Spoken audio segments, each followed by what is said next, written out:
Welcome to the Impact Multiplier CEO podcast. If you're a chief executive, or if you think like one, and you want to create exponentially greater impact, then this show is for you. My name is Richard Medcalf, founder of Xquadrant. I coach some of the most successful and impressive CEOs and executive teams on the planet and help them achieve extraordinary results. And no matter how successful you've been in the past, there's always a whole new level of impact available to you. So, if you're ready to play a bigger game than ever before, I invite you to join us and become an Impact Multiplier CEO. In today's episode, I speak with Thomas Zanzinger of inriver on radical transparency. Thomas recently took over the CEO role, getting promoted from the Chief Sales Officer in just a few months. So we talk about that and that transition. And then how did Thomas onboard as CEO during the COVID lockdown, and how could he create meaningful connections with his team and with his customers in that environment? And most interestingly, I think we get on to his radical approach to transparency, how he really shares information that traditionally would not be shared with a wider team, and how that's really boosted trust and employee engagement. So I think this concept of radical transparency has a lot to teach us. So sit back and listen with interest to this discussion with Thomas Zanzinger. Thomas, great to have you with me today on the show. Richard, nice meeting you and pleasure to be here. I'm looking forward to this one. I know that you've recently taken on the CEO role of inriver, and I'm really looking forward to diving in with you to understand about that learning curve, what it's been like. I know that you took on the role right in the middle of the first COVID lockdown, which must be a crazy moment to actually be given the CEO mantle. So this is going to be a fun one. Do you want to start by telling me what's inriver, and how did you come to land the CEO role? Absolutely, and you're right. I think there are some really interesting angles to the discussion points today. Yeah, but let's first of all do a brief introduction and start with inriver. inriver is a Swedish-based and globally operating software vendor. inriver provides product information management in a software as a service solution, and we help companies actually to open their digital front door and bring their products and solutions to their clients by enabling commerce. To our clients, they either in the manufacturing or retail and consumer goods industry, and most of them you actually will even have at home or use in a personal way. Many of the global leaders. Yeah, we're around 300 people globally, have around 600 clients, and we are in a high growth business. That means total business growth annually is around 30%. Maybe briefly on myself. So just to say, there's a lot of change, right? I mean, this is not just didn't come into a business that was fairly stable. You came into a business where everything is changing quite dramatically year on year. Exactly. Yeah. So it's a high growth business, and also in some way the market dynamics are changing at the same point of time. Yeah, the market is developing itself, and we have a real opportunity to shape the market. Yeah. Got it. I joined inriver roughly 2 years ago, and I'm living right now for the second time outside of Germany, which is my home country. And I think that provides also an interesting perspective on the previous home market and gives quite a bit of an openness to many things. Yeah. My background is mostly in the software industry. I would call myself technologically very aware and interested. I'm really commercially driven, and it's the passionate piece of the part that I'm enjoying pretty much every day whilst being the CEO and giving that then a commercial and very customer-centric spin. Got it. Interesting. So you came from that commercial side, and then what was it you think that made you a pick for the CEO role, right? Because it's a real expansion in responsibilities from perhaps direct revenue top line focus. Yeah, absolutely. And I think what did definitely help is I had joined inriver 6 months before and was the chief sales officer in the organization. And probably what I had managed quite well is actually to build, even in a short period of time, a decent track record. And also we were able to build out really good relationships with the related stockholders, shareholders. And that's very important. inriver is a venture capital financed organization in a strong growth path. Yeah, and let's say the board has a key role actually then defining who is, let's say, leading the company going forward. And actually it has helped quite a bit. Yeah, so Bill, it's really interesting because I'm sure there's a lot of people listening actually who might be in that role, right? They might actually be in the C-suite, and they're wondering about, do they have what it takes, or what might it take? And I think that point about, obviously you need to deliver your results, but there's also relationships to build, especially with the board and shareholders. Is there anything else that you would say would have characterized, made it clear to people that you were not just going to be in the sales role? Yeah. I think it helped also quite a bit, because then I became actually the leader to previous colleagues of mine. Yeah, let's say, for example, the person leading the services department, the person leading the people department and the finance team. What definitely has helped in order to really land the role is to have a broad approach, and not just to focus on one single piece, but to cooperate and really collaborate very well with the other departments. So there's always an understanding there's a bigger thing behind maybe than the core responsibility. And also having the support of the leadership team, of the other leaders of the departments, probably helped quite a bit in order then to get promoted into the role. So I'm pretty sure the board did consult also with them if they find that's a good way to take it forward. Yeah, it's a great point. I think often when I work with leadership teams, management teams, I often find that people are great functional leaders, but they're not always looking cross-functionally, right, at the gaps between the different departments. And I think what you're talking there is that, making sure you're joining the dots and taking responsibility beyond your own function, which I guess is key. So, okay, so you took on the CEO role, and you said it was pretty much right where COVID was just kicking in. So you were kind of stuck at home behind a screen at the time where you would normally be out there meeting people and Correct. vision. At that point of time, I was still living in Munich in Germany. Yeah, and inriver's business, the headquarters of the organization, is based out of south of Sweden in Malmö. We do have offices in Amsterdam and also in Chicago. Yeah, while me then actually working out of the Munich home office, not having any possibility really to meet some people face to face. That really was an interesting thing. So how do you build out then relations at a much deeper level? Yeah, how do you get even in much more close contact with the people? Because when you step into that kind of new role, you always got your specialty. For me, that would be the commercial side. Yeah, but how do I learn fast enough about what's happening on the development side? How to get quickly enough actually into product vision? Yeah, how do I assess, for example, financial structure of the organization, and really come up then maybe with my view on how the company looks like and how it should look like in the future, and at the same point of time, then also bring people in and make them part of the future solution. So also involve them in the thinking, not just coming up with an idea, maybe just by myself. Yeah, all tons of great questions. How did you do it? What were your answers to those questions? How would you engage people and learn fast? I think most important is, one of my previous bosses always said, you've got 2 ears, you've got one mouth. Listen carefully, ask a lot of questions. I think in one way, it's also a bit about personality. It's really being humble. But really having a genuine interest in the job of the people, but also especially in the people itself and how they can be successful. And as I found also out with my previous colleagues, then they have very different levels of, not levels of motivation, but ways to be motivated and what really triggers them. So it's very much about getting to know the persons then really, and then take that as a foundation. When I look at my agenda in hindsight, it was really stacked up quite extensively. So it means when you are in a remote world, there's a lot of way actually to actively communicate and to drive communication. Nothing is going to arrive automatically at myself. It's a lot has to be launched, especially in the beginning. Yeah, so taking the initiative, right, on those conversations. And I'm interested in what you said about motivation.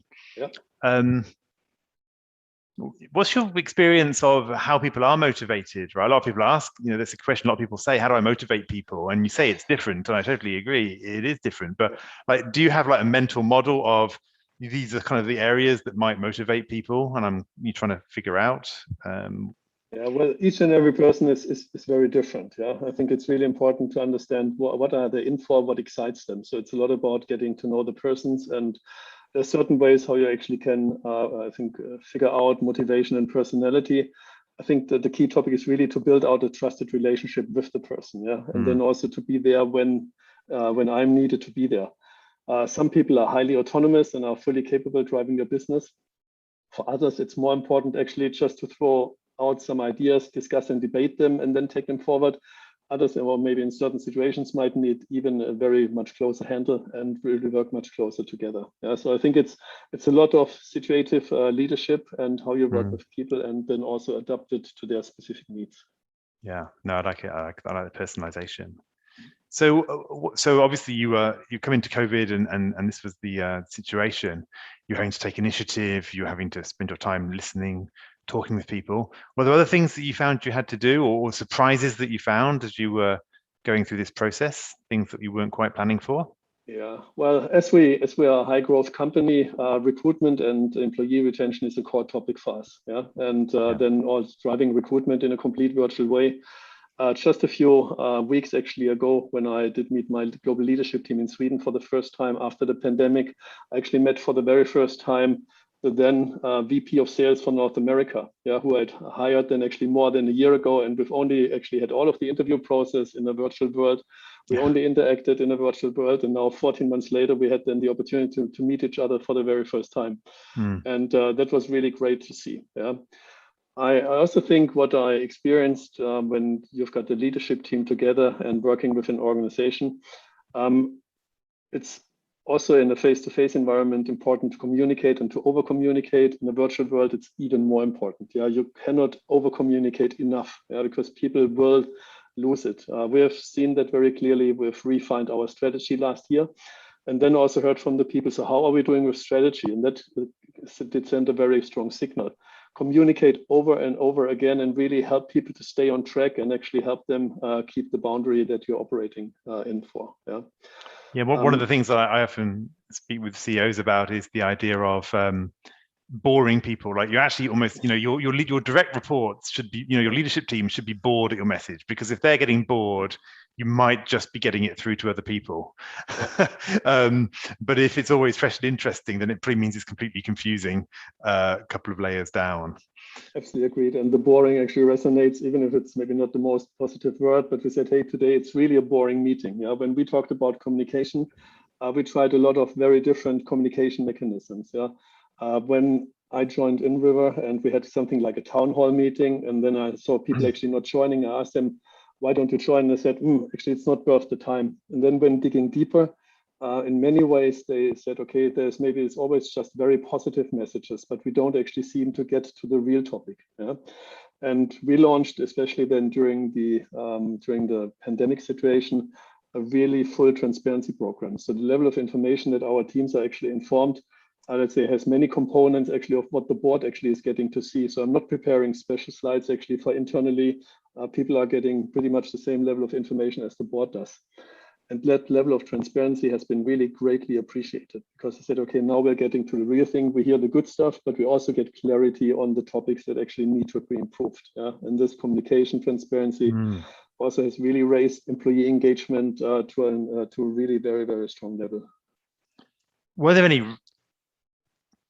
concerns about that? Were you worried about that in some way, about giving too much information, or about things being misunderstood, or sensitive subjects? I mean, I think it's fantastic, right? If you can do one presentation and share it everywhere, it's got a lot of advantages. But what was the fear or doubt in that? In the beginning, there was in some way maybe the uncertainty. So what is it if that actually moves then clearly into competition? Yeah. On the other side, we've got a great team, and we are doing our best to hire really extremely good people. And we need to trust them. If we don't trust actually our teams, so who else should we trust? Yeah. And then I think there's always nothing in life is without risk. So far, it really has turned out very nicely for us, and it's a trajectory that we are definitely going to continue, because the transparency builds trust then also to the leadership team. And that's very important that people really know where to go. It's Richard here with a quick interlude. As part of my coaching and advisory work, I often work with leaders who have recently taken on the CEO role. It's a big leap from the comfort zone of functional leadership or business unit management. And it opens up a whole new set of stakeholders, pressures, decisions, and responsibilities. I found that there are 3 key things that will make a huge difference in those first quarters. Number 1, balancing the operational and the strategic, what I call CEO focus. Number 2, establishing credibility, what I call CEO presence. And number 3, managing stakeholders, those CEO conversations. I've written a short email series that goes into more detail on the transition to CEO and how you can practically sharpen your CEO focus, solidify your CEO presence, and master your CEO conversations.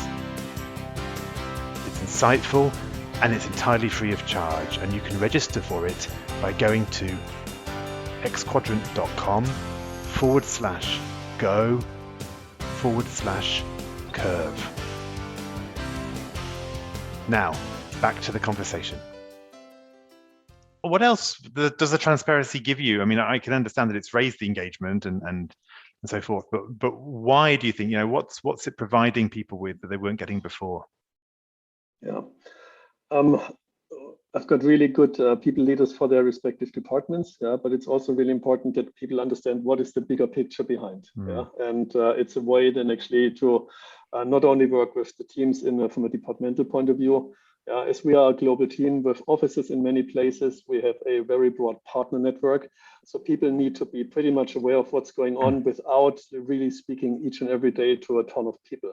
So therefore the communication enables the teams across the world actually to run their business in a pretty autonomous and enabled way. That's for us is a very big benefit.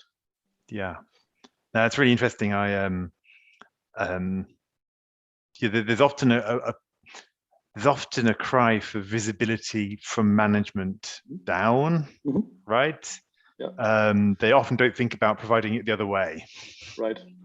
Because often people say, I want to have all the numbers all across the business and really so I can manage it all. But I mean, but you're actually saying, well, yes, but also we need to provide that big picture to everybody as well. Correct. Because only if really the teams understand what we're up to, they really can do their job. And then we also enable them maybe to go a longer way than originally foreseen. And for us, this has really proven very nicely. You're basically democratizing the context, right? Often the problem is that senior management have context which lower level people don't have. And so how are they expected? How do you want them to make decisions if they don't have the context? They can't, right? And which means that they have to come up to the senior leaders. So yeah, that's fascinating. So is there anything else that you found that was a surprise, or it worked surprisingly well, or was surprisingly difficult about this transition? It was a tough one. Again, thanks to the pandemic, I think that's probably a unique experience that I will not gather in another way again. I think what you also see, let's say, you see, I think things going well, but you also see certain things actually going maybe not expressively well. And the interesting piece is, how long does it actually take you then to assess the situation and take a decision? The interesting learning that I took away is you see things and you often have really an extremely good gut feeling, that you actually can take some data points on top of that and actually come to a conclusion. I think one of the things that I've learned also over time is does not make sense then to go for a dozen more data points, because at some point of time, the assessment is really solidified and you can actually go and take the decision. But it's also fine then to involve other people, really take them in for their specific opinion, that you're not just the lonely decision taker, which you sometimes must do. But in ways, in core areas that is maybe not your core expertise. And for me, that was product and development. Where it's really clear that I have a good team in place that I'm happily relying on. But if things can go wrong, there are ways that they will go wrong. And sometimes then it's even accelerating that other parts of the organization or of the market at the same point of time are moving. And the level of complexity and the multitude of topics going on at the same point of time was definitely a change compared to the previous job and the level of attention that it needed also. How did you manage all that complexity? What was your response to that? I think the first response for most is probably let's put in the hours, but then you also find out pretty quickly, okay, there's just a limit to the hours at the end of the day, and you still have a life and you want to have another life outside of business. So it's also clearly relying on the teams that are built out, and letting them do their job. That's probably one also of the bigger learnings. Take the hands off, which is difficult. For me, it was very difficult. And I even catch myself sometimes in order where I'm getting too much hands-on instead of letting the teams do their jobs. Because they know it best. I've hired them as the specialists for their respective areas. So they should be able to do the job. Yeah, and I guess that kind of goes back to that point about the gut feeling and the data points as well, right? Even if even if you can perhaps take the decision, it's not always the best one for you to be taking it.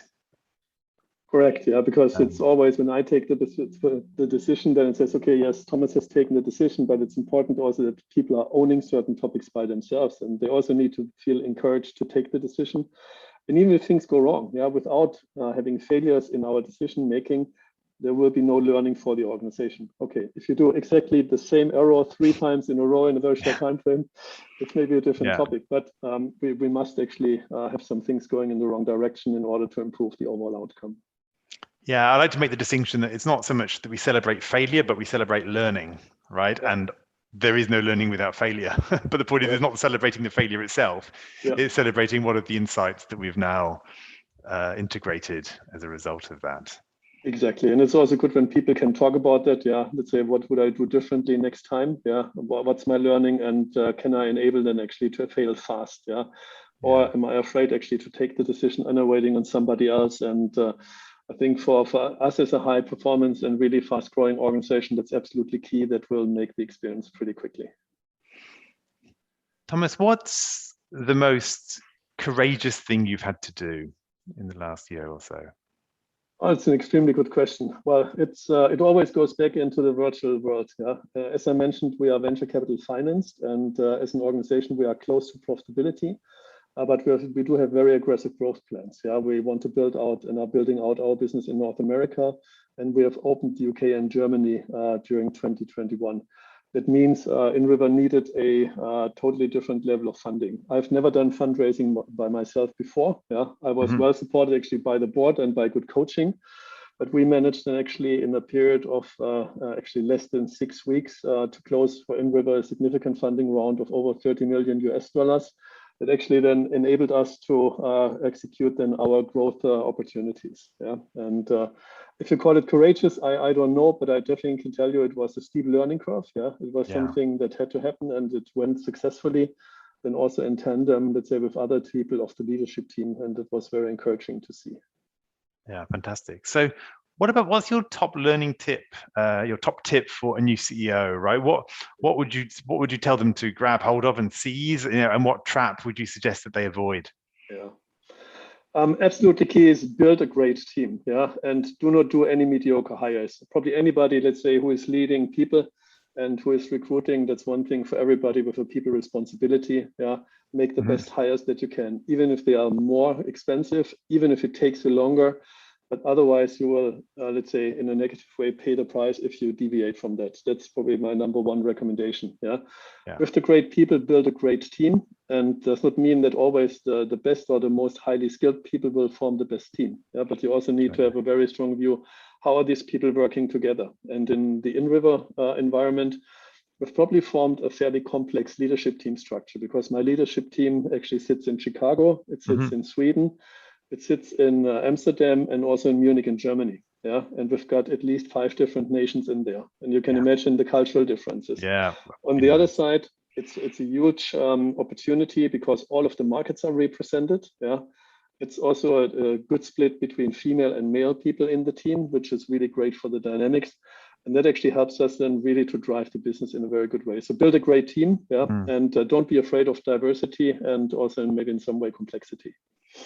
Yeah, fantastic. And was there something which, say was a bit of a trap, or that you look back at now thinking I would have done that very differently if I was to do it again? Yeah. In some way, I think I should have looked into some things even faster and even quicker. Yeah, and again, that goes into the topic. Don't be afraid then to take a decision when you get the signs. Normally, you are not proven wrong. Yeah, with a limited number of data points, I think you get a very good direction. Yeah. The other learning is really in some way let go. Yeah, let the people do their job and don't get by yourself involved too much, because otherwise also your time is limited. Yeah, you cannot in an endless way just be everywhere. Recognize and trust actually the people. Yeah. The other topic we talked about, that one was the communication piece. I'm also trying different ways of communicating with the teams. Yeah, and while I was writing blogs, so we have the town hall meetings that really work very well and are very engaged. I've also changed and adopted communication style now to video logs or vlogs, that actually go out to the teams, and people are pretty receptive to that. And we all have, let's say, in some way, a mobile phone, that you can take. It's an easy thing. It does not need to be complicated. It's just something spontaneous. Yeah, in fact, I think when they're more spontaneous, they're more impactful, right? Because people get to connect rather than when it's too corporate video and too polished, right? Actually, it's not as authentic. Yeah. So Thomas, it's been a great conversation. Thank you for sharing these insights. I'm really curious as to what's your next level, right? As a business, I've heard that you're expanding into new markets, you're building out, you're riding this growth curve. What's your own growth going to be as a CEO? Where do you see that, that edge, that opportunity for you? Well, probably better than me suited to answer the question actually would be my team, because they probably recognize maybe some of the edges even more. But I'll give it a try. For inriver, definitely will continue our growth path and will even go further to accelerate that growth, because we see a huge market opportunity.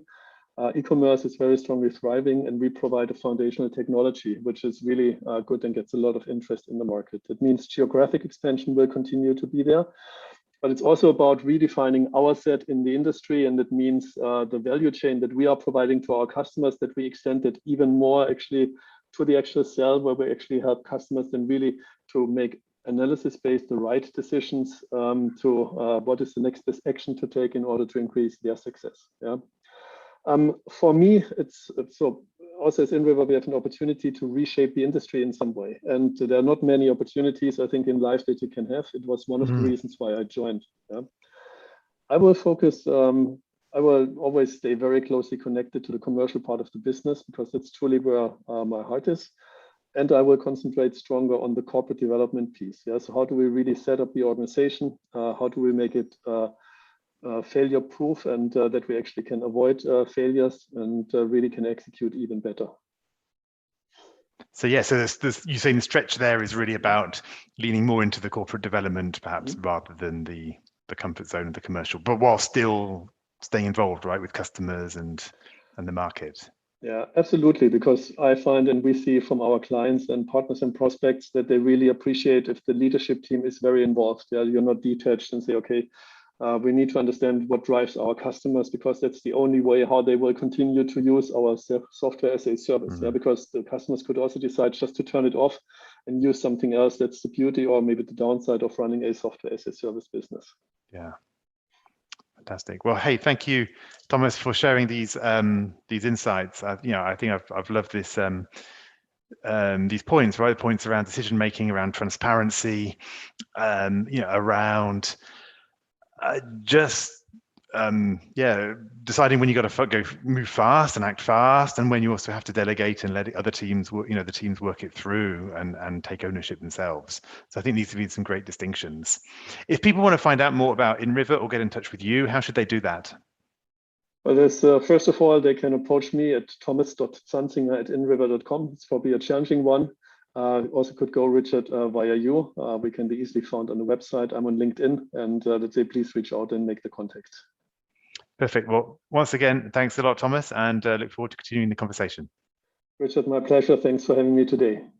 Goodbye. I hope you enjoyed this conversation. Now let's talk about you. When you're in top leadership, when you're in the biggest role of your career, who supports you at a deep level as you lead others? Who helps you multiply your impact and get to the next level? If you're ready to learn more about our content, our coaching, and our community, then visit us at xquadrant.com.